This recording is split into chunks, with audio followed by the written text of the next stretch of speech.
मङ्गलं भगवान् विष्णुः मङ्गलं गरुडध्वजः मङ्गलं पुण्डरीकाक्षः मंगलाय तनोहरि। जय श्री राधे कृष्णा। मैं हूँ वामिका और आप सभी का हमारी चैनल आध्यात्मिक सागर में बहुत बहुत स्वागत है। आप सभी को चैत्र मास के कृष्ण पक्ष की पाप मोचनी एकादशी की ढेर सारी शुभकामनाएं। आज की इस वीडियो में आप सुनेंगे पाप मोचनी एकादशी की व्रत कथा, एकादशी माता की कथा और आरती।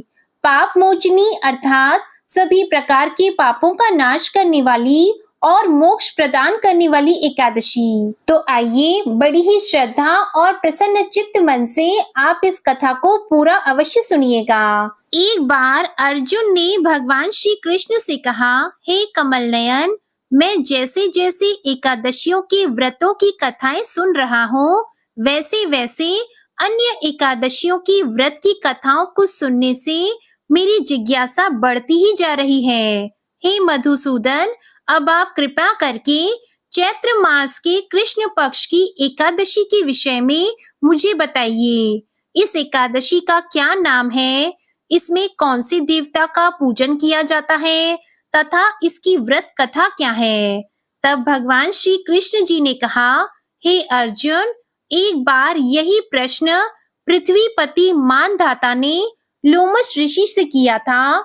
जो कुछ लोमश ऋषि ने राजा मानधाता को बताया था, वही मैं तुमसे कहता हूँ। राजा मानधाता ने धर्म के गहरे रहस्यों के ज्ञाता महर्षि लोमश से पूछा, हे ऋषि श्रेष्ठ, मनुष्यों के पापों का मोचन किस प्रकार संभव है? कृपया कर कोई ऐसा सरल उपाय बताएं जिससे सहज ही पापों से छुटकारा मिल जाए। महर्षि लोमश ने कहा, हे राजन, चैत्र मास के कृष्ण पक्ष की एकादशी का नाम पाप मोचनी एकादशी है। मैं तुम्हें इस व्रत की कथा सुनाता हूँ, ध्यान पूर्वक श्रवण करो। प्राचीन समय में चैत्र रथ नामक एक वन था। उसमें अप्सराएं किन्नरों के साथ विहार किया करती थी। वहां सदैव वसंत का मौसम रहता था, अर्थात उस स्थान पर सदैव नाना प्रकार के पुष्प खिले रहते। कभी गंधर्व कन्याएं विहार किया करती, तो कभी स्वयं देवेंद्र अन्य देवताओं के साथ क्रीड़ा किया करते थे। उसी वन में मेधावी नाम के एक ऋषि भी तपस्या में लीन रहते। वे भगवान शिव के अनन्य भक्त थे। एक दिन मंजू घोषा नामक एक अप्सरा ने उनको मोहित कर उनकी निकटता का लाभ उठाने की चेष्टा की। इसलिए वह कुछ दूरी पर बैठकर वीणा बजाकर मधुर स्वर में गाने लगी। उसी समय शिव भक्त महर्षि मेधावी को कामदेव भी जीतने का प्रयास करने लगे। कामदेव ने उस सुंदर अप्सरा के भ्रू का धनुष बनाया, कटाक्ष को उसकी प्रत्यंचा बनाई और उसके नेत्रों को मंजू घोषा अप्सरा का सेनापति बनाया। इस तरह कामदेव अपने शत्रु पर विजय प्राप्त करने के लिए तैयार थे। उस समय महर्षि मेधावी भी युवावस्था में थे और काफी हृष्ट पुष्ट थे। उन्होंने यज्ञोपवीत तथा दंड धारण कर रखा था। महर्षि स्वयं दूसरे कामदेव के समान प्रतीत हो रहे थे। उस मुनि को देखकर कामदेव के वश में हुई मंजू घोषा ने धीरे धीरे मधुर वाणी में वीणा पर गायन आरंभ किया, तो महर्षि मेधावी भी मंजू घोषा के मधुर गायन पर तथा उसके सौंदर्य पर मोहित हो गए। वह अप्सरा मेधावी मुनि को कामदेव से पीड़ित जानकर उनसे आलिंगन करने लगी। महर्षि मेधावी उस अप्सरा के सौंदर्य पर मोहित होकर शिव रहस्य को भूल गए तथा काम के वशीभूत होकर उसके साथ रमण करने लगे। काम के वशीभूत होने के कारण मुनि को उस समय दिन रात का कुछ भी ज्ञान नहीं रहा तथा अत्यंत दीर्घ काल तक वे दोनों रमण करते रहे। इसके बाद मंजू घोषा उस मुनि से बोली, हे ऋषिवर, अब मुझे बहुत समय हो गया है, इसलिए स्वर्ग जाने की आज्ञा दीजिए। अप्सरा की बात सुनकर ऋषि ने कहा, हे मोहिनी, संध्या को तो आई हो, थोड़ा समय ठहरो, प्रातः होने पर चली जाना। ऋषि के ऐसे वचनों को सुनकर अप्सरा उनके साथ रमण करने लगी। इसी प्रकार दोनों ने साथ साथ बहुत लंबा समय व्यतीत किया। मंजू घोषा ने एक दिन ऋषि से कहा, हे विप्र, अब आप मुझे स्वर्ग जाने की आज्ञा दीजिए। तब मुनि ने पुनः वही कहा, हे रूपसी, अभी अधिक समय व्यतीत नहीं हुआ है, कुछ समय और ठहर जाओ। मुनि की बात सुनकर अप्सरा ने कहा, हे ऋषिवर, आपकी रात्रि तो बहुत लंबी है, आप स्वयं ही विचार कीजिए कि मुझे आपके पास आए कितना समय व्यतीत हो गया है। अब और अधिक समय तक ठहरना क्या उचित है? अप्सरा की बात सुनकर मुनि को समय का बोध हुआ और वह गंभीरता पूर्वक विचार करने लगे। जब उन्हें समय का ज्ञान हुआ कि उन्हें रमण करते 57 वर्ष व्यतीत हो चुके हैं, तो उस अप्सरा को वह काल का रूप समझने लगे। इतना अधिक समय भोग विलास में व्यर्थ चला जाने पर उन्हें बड़ा क्रोध आया। अब वह भयंकर क्रोध में जलते हुए उस तप नाश करने वाली अप्सरा की तरफ भ्रिकुटी तानकर देखने लगे। क्रोध से उनके अधर कंपित होने लगे तथा इंद्रियां अनियंत्रित होने लगी। क्रोध से थरथराए स्वर में मुनि ने उस अप्सरा से कहा, मेरे तप को नष्ट करने वाली दुष्टा, तू महापापिन है और बहुत ही दुराचारिणी है। तुझ पर धिक्कार है, तत्क्षण तू मेरे श्राप से पिशाचिनी बन जा। मुनि के क्रोध युक्त श्राप से वह अप्सरा पिशाचिनी बन गई। यह देखकर वह व्यथित होकर बोली, हे ऋषिवर, अब मुझ पर क्रोध त्याग कर प्रसन्न होइए और कृपया करके बताइए कि इस श्राप का निवारण किस प्रकार होगा।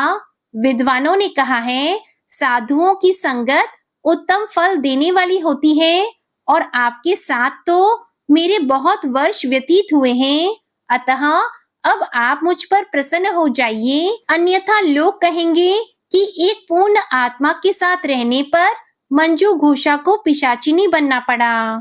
मंजू घोषा की बात सुनकर मुनि को अपने क्रोध पर अत्यंत ग्लानि हुई, साथ ही अपनी अपकीर्ति का भय भी हुआ। अतः पिशाचिनी बनी मंजू घोषा से मुनि ने कहा, तूने मेरा बड़ा बुरा किया है, किंतु फिर भी मैं तुझे इस श्राप से मुक्ति का उपाय बताता हूँ। चैत्र मास के कृष्ण पक्ष की जो एकादशी है, उसका नाम पाप मोचनी है। उस एकादशी का उपवास करने से तेरी पिशाचिनी की देह से मुक्ति हो जाएगी। ऐसा कहकर मुनि ने उसको व्रत का सब विधान समझा दिया। तदुपरांत अपने पापों का प्रायश्चित करने हेतु वह अपने पिता च्यवन ऋषि के पास गए। च्यवन ऋषि ने अपने पुत्र मेधावी को देखकर कहा, हे पुत्र, ऐसा क्या किया है तूने कि तेरे सभी तप नष्ट हो गए हैं, जिससे तुम्हारा समस्त तेज मलिन हो गया है। मेधावी मुनि ने लज्जा से अपना सिर झुकाकर कहा, पिताश्री, मैंने एक अप्सरा से रमण करके बहुत बड़ा पाप किया है। इसी पाप के कारण संभवतः मेरा सारा तेज और मेरे तप नष्ट हो गए हैं। कृपया करके आप इस पाप से छूटने का उपाय बताइए। ऋषि ने कहा, हे पुत्र, तुम चैत्र माह के कृष्ण पक्ष की पाप मोचिनी एकादशी का विधि तथा भक्ति पूर्वक उपवास करो, इससे तुम्हारे सभी पाप नष्ट हो जाएंगे। अपने पिता च्यवन ऋषि के वचनों को सुनकर मेधावी मुनि ने पाप मोचनी एकादशी का विधि पूर्वक व्रत किया। उसके प्रभाव से उनके सभी पाप नष्ट हो गए। मंजू घोषा अप्सरा भी पाप मोचनी एकादशी का उपवास करने से पिशाचिनी की देह से छूट गई और पुनः अपना सुंदर रूप धारण करके स्वर्ग लोक को चली गई। लोमश मुनि ने कहा, हे राजन, इस पाप मोचनी एकादशी के प्रभाव से समस्त पाप नष्ट हो जाते हैं। इस एकादशी की कथा के श्रवण और पठन से 1 सहस्त्र यानी कि 1000 गौ दान करने का फल प्राप्त होता है। इस उपवास को करने से ब्रह्म हत्या, स्वर्ण की चोरी मधुपान तथा अगम्य गमन करना आदि भयंकर पाप भी नष्ट हो जाते हैं तथा अंत में स्वर्ग लोक की प्राप्ति होती है। प्रेम से बोलिए भगवान श्री लक्ष्मी नारायण जी की जय। बोलिए तुलसी शालिग्राम जी की जय। आइए अब मनोकामनाओं की पूर्ति करने वाली दूसरी कथा को सुनते हैं। बहुत समय पहले एक राजा था। वह अपनी न्यायप्रियता के कारण प्रजा में बहुत लोकप्रिय था। एक बार वह अपने दरबार में बैठा ही था कि अचानक उसके दिमाग में एक सवाल आया। सवाल था कि मनुष्य का मरने के बाद क्या होता होगा। इस अज्ञात सवाल के उत्तर को पाने के लिए उस राजा ने अपने दरबार में सभी मंत्रियों आदि से मशवरा किया। सभी लोग राजा की इस जिज्ञासा भरी समस्या से चिंतित हो उठे। काफी देर सोचने विचारने के बाद राजा ने यह निर्णय किया कि मेरे सारे राज्य में यह ढिंढोरा पिटवा दिया जाए।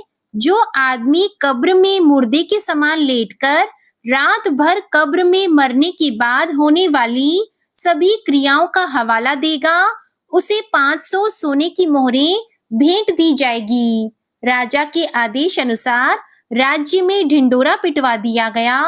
अब समस्या आई कि अच्छा भला जीवित कौन व्यक्ति मरने को तैयार होगा। आखिरकार सारे राज्य में एक ऐसा व्यक्ति इस काम को करने के लिए तैयार हो गया जो इतना कंजूस था कि वह सुख से खाता पीता और सोता नहीं था। उसको राजा के पास पेश किया गया। राजा के आदेश अनुसार उसके लिए बढ़िया फूलों से सुसज्जित अर्थी बनाई गई। उसको उस पर लिटाकर बकायदा श्वेत वस्त्र से ढक दिया गया और उसे कब्रिस्तान ले जाया गया। घर में जाने पर रास्ते में एक फकीर ने उसका पीछा किया और उससे कहा कि अब तो तुम मरने जा रहे हो, घर में तुम अकेले हो, इतना धन तुम्हारे घर में ही कैद पड़ा रहेगा, तुम मुझे कुछ धन दे दो। कंजूस के बार बार मना करने पर भी फकीर ने कंजूस का पीछा नहीं छोड़ा और बार बार कुछ मांगने की रट लगाए रहा।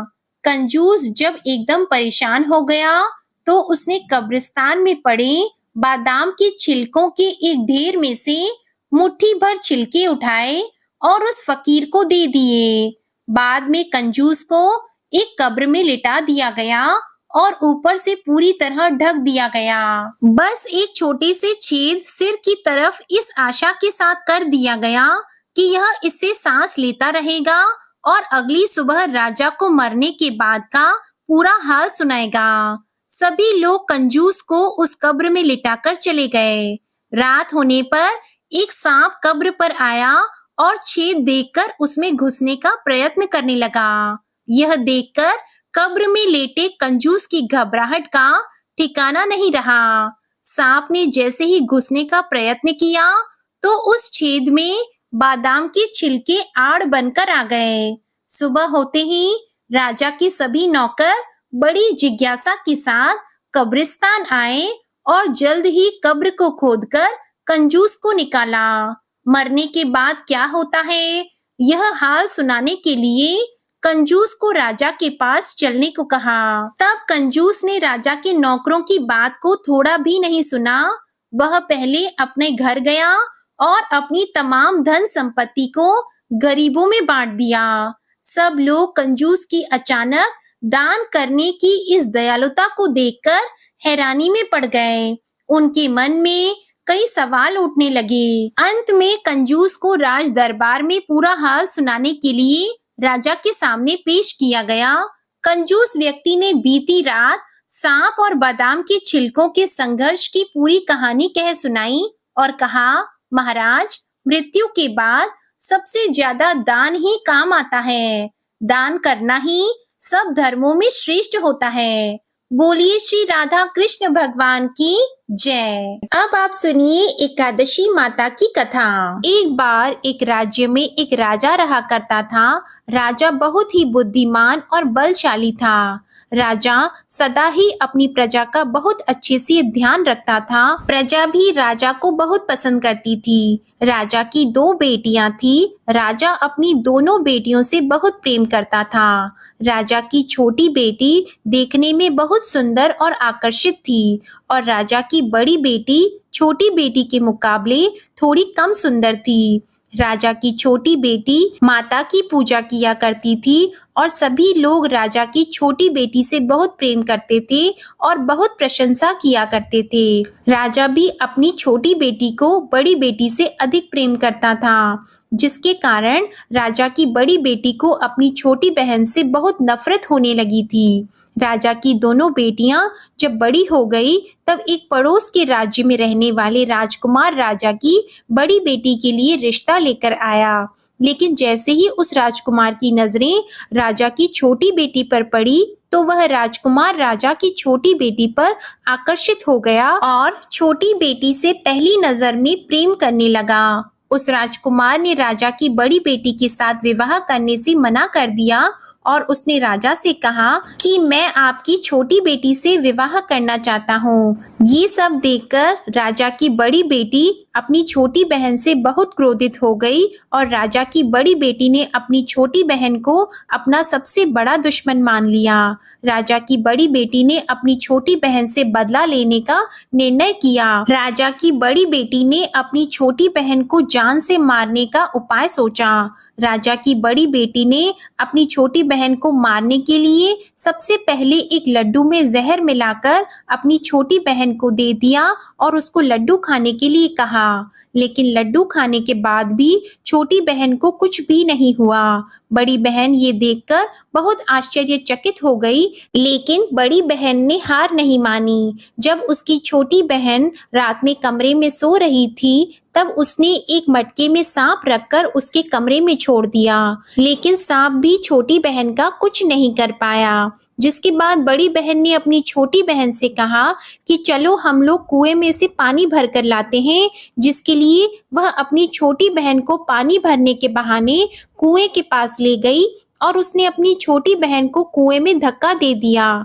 लेकिन छोटी बहन को तब भी कुछ नहीं हुआ, क्योंकि हर बार ग्यारस माता उसकी रक्षा कर रही थी और उधर बड़ी बहन अपने सारे प्रयास के बाद भी असफल हो रही थी, जिससे वह बहुत क्रोधित हो गई और फिर उसने अपनी छोटी बहन के पास जाकर उससे प्रश्न किया कि मेरी छोटी बहन, क्या तुमको पता है कि भगवान ने सबको मृत्यु एक निश्चित समय पर लिखी हुई है और कैसे तुम्हारी या मेरी मृत्यु होगी, क्या ये तुम जानती हो? तब छोटी बहन ने अपनी बड़ी बहन को बताया कि हाँ दीदी, मैं तो जानती हूँ मेरी मृत्यु कैसे होगी। छोटी बहन से ये सब बातें सुनकर बड़ी बहन मन ही मन बहुत प्रसन्न होने लगी और उसने अपनी छोटी बहन से कहा कि तो तुम मुझे अपनी मृत्यु का राज बताओ। तब छोटी बहन ने अपनी बड़ी बहन से कहा कि मेरी मृत्यु तो एक तोते में है। जो तोते के गले में एक हार है, उससे मेरी मृत्यु होगी। जब तक कोई भी व्यक्ति तोते को मारकर उस हार को अपने गले में पहनेगा,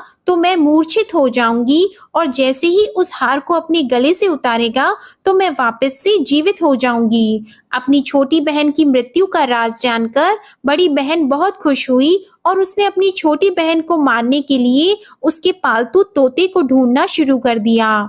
और छोटी बहन को इस बात का आभास हो गया था कि कोई उसकी जान लेना चाहता है, जिसके लिए वह अपने पिताजी के पास गई और उसने अपने पिताजी से कहा कि पिताजी, मेरी मृत्यु के बाद आप मुझे मत जलाइएगा, बल्कि आप मुझे अपनी पुरानी वाली हवेली में एक पलंग में लिटाकर छोड़ दीजिएगा। अपनी छोटी लड़की की ये बातें सुनकर राजा बहुत आश्चर्यचकित हो गया। राजा ने अपनी छोटी बेटी से पूछा कि बेटी, तुम ये क्या कह रही हो? तब राजा की छोटी बेटी ने बताया कि पिताजी, समय किसी के लिए नहीं रुकता है, क्या कब किसको हो जाए इसका किसी को कुछ नहीं पता। फिर राजा ने अपनी छोटी बेटी से कहा कि तुम ऐसी बातें क्यों करती हो? 2-3 दिन के बाद तो तुम्हारा विवाह है। लेकिन छोटी बेटी ने अपने पिताजी को ऐसा करने पर मजबूर कर दिया और उनसे वचन ले लिया। राजा ने भी अपनी छोटी बेटी की बात स्वीकार कर ली और 2-3 दिनों के बाद जब शादी का समय आया, तब राजकुमार बारात लेकर राजा के घर आया और राजकुमार और राजा की छोटी बेटी का विवाह शुरू हो गया। जैसे ही राजा की छोटी बेटी राजकुमार के साथ फेरे लेना शुरू हुई तो उसकी बड़ी बहन अपनी छोटी बहन के कमरे में जाकर उसके तोते को पकड़ लेती है और उसको जान से मार देती है। तोते के गले में जो हार था उसको अपने गले में धारण कर लेती है और जैसे ही बड़ी बहन उस हार को अपने गले में धारण करती है तो उधर छोटी बहन 3.5 ही फेरे ले पाती है और वहीं पर बेहोश होकर गिर जाती है। जिसके बाद राजा ने बड़े बड़े दर्द हकीमों को बुलाया और अपनी छोटी बेटी का इलाज करने के लिए कहा। राजा की बात सुनकर जब वैद्य ने छोटी बेटी को देखा तो राजा को बताया कि आपकी छोटी बेटी ना तो जीवित है और ना मरी हुई है। ऐसा मैं पहली बार देख रहा हूँ। राजा ने वैद्य और हकीम को ये बात बाहर बताने से मना कर दिया और उनको कहा कि अगर तुमने ये बात किसी को बाहर बताई तो हम तुमको फांसी दे देंगे। राजा ने अपनी छोटी बेटी को पुराने महल में जाकर एक पलंग में लेटा दिया और वहां पर कुछ सैनिकों को तैनात कर दिया। इसके बाद राजा वापस अपने महल पर आ गया। राजा की बड़ी बेटी अपने पिताजी के पास आई और कहने लगी कि पिताजी, अगर ये शादी संपन्न नहीं हुई तो आपकी इज्जत का क्या होगा? आप कहें तो मैं आपकी इज्जत बचाने के लिए राजकुमार से शादी करने के लिए तैयार हूँ। जिसके बाद राजा ने अपनी बड़ी बेटी की बात मान ली और राजा ने बड़ी बेटी को छोटी बेटी के कपड़े पहनाकर मंडप में भेज दिया। लेकिन राजकुमार ये जान गया कि ये राजा की छोटी बेटी नहीं है बल्कि ये राजा की बड़ी बेटी है। लेकिन जब राजकुमार ने शादी करने से मना किया तो सभी लोगों ने राजकुमार को बेबस करके राजा की बड़ी बेटी से बचे हुए फेरों को संपन्न करा दिया और विवाह संपन्न हुआ। जिसके बाद राजकुमार राजा की बड़ी बेटी को अपने महल में ले गया। विवाह होने के बाद राजकुमार उससे ना तो बात करता था, ना उसे पसंद करता था और ना ही उसके आसपास भटकता था। और राजकुमार ने ये फैसला लिया था कि वह अपनी प्रेमिका को ढूंढ कर रहेगा और ये जानकर रहेगा कि उसके साथ क्या हुआ है। एक दिन राजकुमार अपने घोड़े पर सवार होकर राजा के पुराने महल के पास पहुंचा, जहां पर उसने कुछ सैनिकों को देखा। महल के पास पहुंचकर राजकुमार ने जब महल को ध्यान से देखा तो वह समझ गया कि ये तो हमारे ससुर जी का महल है।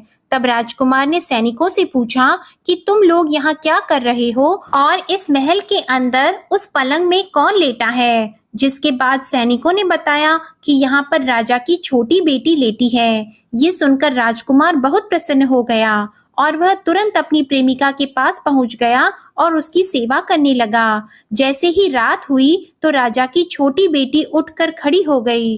राजकुमार ये देखकर बहुत खुश हो गया और उसने अपनी प्रेमिका से पूछा कि तुम यहाँ क्या कर रही हो? तुम मेरे साथ मेरे घर चलो। राजा की छोटी बेटी ने राजकुमार को सारी बातें बता दी कि मेरी जान एक तोते में बसती थी और मैंने ये बात सिर्फ अपनी बड़ी बहन को बताई थी और मुझे पता है कि उसने ही मुझे मारने का प्रयास किया है। उसके पास एक हार है जिसको वह सुबह पहन लेती है और रात को उतार देती है। जब तक वो हार को पहन कर रखती है तब तक मैं मूर्छित रहती हूँ और जैसे ही वो हार को उतार देती है तो मैं जीवित हो जाती हूँ और जब तक मेरी बड़ी बहन के पास वो हार रहेगा तब तक मैं ऐसे ही जीवित और मूर्छित होती रहूंगी। अगर मेरी बड़ी बहन के पास जो हार है वो मेरे हाथ लग जाए तो मैं हमेशा के लिए जीवित हो जाऊंगी। राजकुमार ये सब बातें सुनकर राजा की छोटी बेटी के पास रहने का निर्णय ले लेता है और उसने अपने बचे हुए सारे फेरे उस पलंग में लेटी हुई राजकुमार की छोटी बेटी के साथ ले लिए और अपना विवाह पूर्ण कर लिया और वहीं पर वो रहने लगा। देखते ही देखते कुछ समय में राजा की छोटी बेटी और राजकुमार की पत्नी गर्भवती हो गई। एक दिन राजकुमार को किसी काम से बाहर जाना पड़ा। तब छोटी बहन के पेट में बहुत तेज से दर्द होने लगा, जिसके बाद उसने माता का आह्वान किया। जिसके बाद वहां माता प्रकट हुई और उन्होंने अपने भक्तों के दर्द को दूर किया और एक पुत्र की प्राप्ति करवाई। और वहीं पर अचानक से राजकुमार भी आ गया। राजकुमार ने 11 माता को देखा तो वह आश्चर्यचकित हो गया और उसने तुरंत ग्यारस माता को प्रणाम किया और ग्यारस माता ने राजकुमार से कहा, जब तुम्हारा पुत्र 5 वर्ष का हो जाए तो तुम आकर अपनी पत्नी का हार इसके गले में डाल देना। और देखते ही देखते राजकुमार और राजा की छोटी बेटी का पुत्र 5 वर्ष का हो जाता है। तो राजकुमार अपने बेटे से कहता है कि बेटा, मैं कुछ काम से बाहर जा रहा हूँ, तुम अपनी माता का ध्यान रखना, और वहां से चला जाता है। राजा को बाहर निकलता देखकर बड़ी बहन के सैनिक देख लेते हैं और बड़ी बहन को जाकर सारी बातें बता देते हैं, जिसके बाद बड़ी बहन अपनी छोटी बहन के पुत्र को वहां से उठवा लेती है और उसको मरवा देती है। छोटी बेटी के पुत्र के 2 टुकड़े करवा देती है।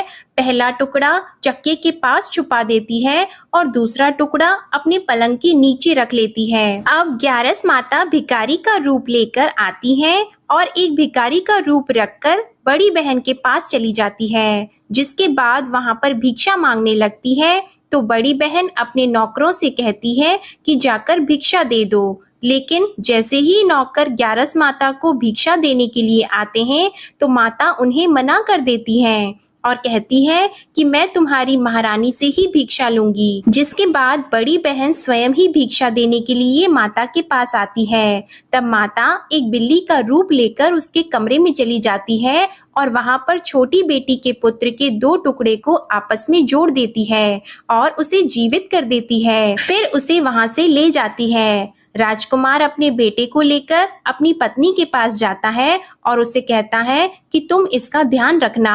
अगर तुम इस बच्चे का अच्छे से ध्यान रखोगी तो मैं तुमसे बात करूंगा।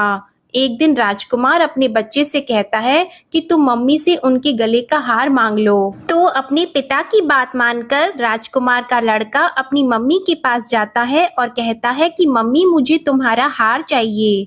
यह सुनकर पहले तो बड़ी बहन बहुत क्रोधित होती है, पर उसको यह याद आता है कि राजकुमार ने कहा था कि अगर मैं इस बच्चे का ध्यान अच्छे से रखूंगी तो वह मुझसे बात करेंगे, जिसके कारण वह हार उस बच्चे को दे देती है और वह तुरंत हार को ले जाकर अपने पिताजी को दे देता है। और तभी राजकुमार अपने बेटे को लेकर वहां से जाने लगता है और अपनी पत्नी से कहता है कि तुम हमारे लिए खाना बनाकर रखना, मैं शाम को आकर तुम्हारे साथ खाना खाऊंगा।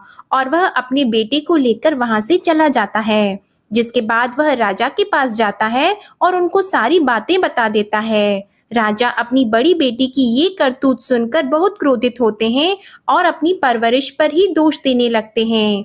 राजकुमार को अपनी छोटी बेटी के साथ रहने के लिए आदेश दे देते हैं। इस प्रकार ग्यारस माता की कृपा से राजकुमार और राजा की छोटी बेटी सुखपूर्वक रहने लगे। प्रेम से बोलिए एकादशी माता की जय। प्रेम से बोलिए माता लक्ष्मी और भगवान विष्णु की जय। माता पार्वती और भगवान शंकर की जय। कथा के बाद अब आप आरती श्रवण कीजिए। ओम जय एकादशी माता मैया, जय एकादशी माता। विष्णु पूजा व्रत को धारण कर, विष्णु पूजा व्रत को धारण कर, शक्ति मुक्ति पाता। ओम जय एकादशी माता।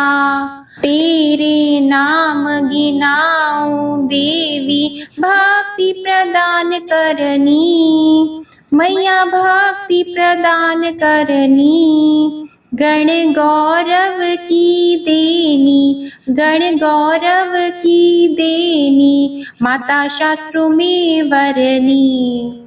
ओम जय एकादशी माता। मार्गशीर्ष की कृष्ण पक्ष की उत्पन्ना विश्व तारिणी जन्मी, मैया उत्पन्ना विश्व तारिणी जन्मी। शुक्ल पक्ष में हुई मोक्षदा, मुक्तिदाता बन आई। ओम जय एकादशी माता।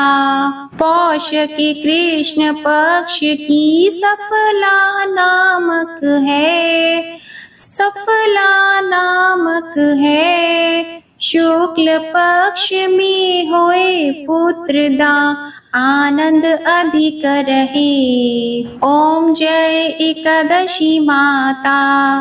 नाम षटतिला माघ मास में कृष्ण पक्ष आवे, मैया कृष्ण पक्ष आवे, शुक्ल पक्ष में जया कहावे, शुक्ल पक्ष में जया कहावे, विजय सदा पावे। ओम जय एकादशी माता।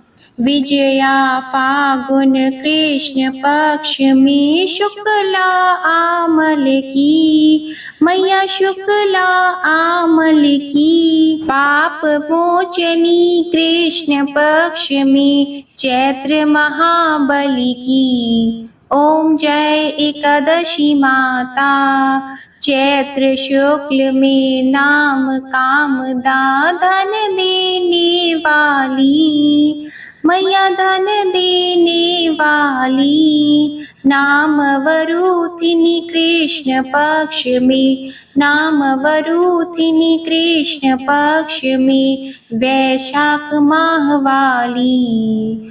ओम जय एकादशी माता। शुक्ल पक्ष में होई मोहिनी, अपराज्येष्ठ कृष्ण पक्षी। नाम निर्जला सब सुख करनी, नाम निर्जला सब सुख करनी, शुक्ल पक्ष रखी। ओम जय एकादशी माता। योगिनी नाम आषाढ़ में जानो, कृष्ण पक्ष करनी। देव शयनी नाम कहायो, शुक्ल पक्ष धरनी। ओम जय एकादशी माता। कामिका श्रावण मास में आवे, कृष्ण पक्ष कहिए। श्रावण शुक्ला होए पवित्रा, आनंद से रहिए। ओम जय एकादशी माता।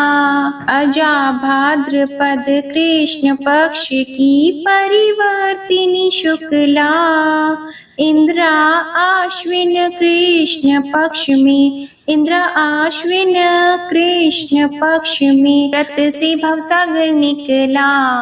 ओम जय एकादशी माता। पापंकुशा है शुक्ल पक्ष में, आप हरनहारी। रमा मास कार्तिक में आवे, सुखदायक भारी। ओम जय एकादशी माता। देवोत्थानी शुक्ल पक्ष की, दुख नाशक मैया, मैया दुख नाशक मैया। पावन मास में करूं विनती, पावन मास में करूं विनती, पार करो नैया। ओम जय एकादशी माता। परमा कृष्ण पक्ष में होती, जन मंगल करनी, मैया जन मंगल करनी। शुक्ल मास में होए पद्मिनी, शुक्ल मास में होए पद्मिनी, दुख दारिद्र हरनी। ओम जय एकादशी माता। जो कोई आरती एकादशी की भक्ति सहित गावे, मैया भक्ति सहित गावे। जन गुर्दिता स्वर्ग का वासा, जन गुर्दिता स्वर्ग का वासा, निश्चय वह पावे। ओम जय एकादशी माता। ओम जय एकादशी माता। ओम जय एकादशी माता। प्रेम से बोलिए एकादशी माता की जय। प्रेम से बोलिए श्री लक्ष्मी नारायण भगवान की जय। आज की कथा और आरती पसंद आए तो वीडियो को लाइक करके चैनल को जरूर सब्सक्राइब करिएगा और कमेंट में एकादशी माता और विष्णु भगवान की जय जरूर लिखिएगा। जय श्री लक्ष्मी नारायण जी।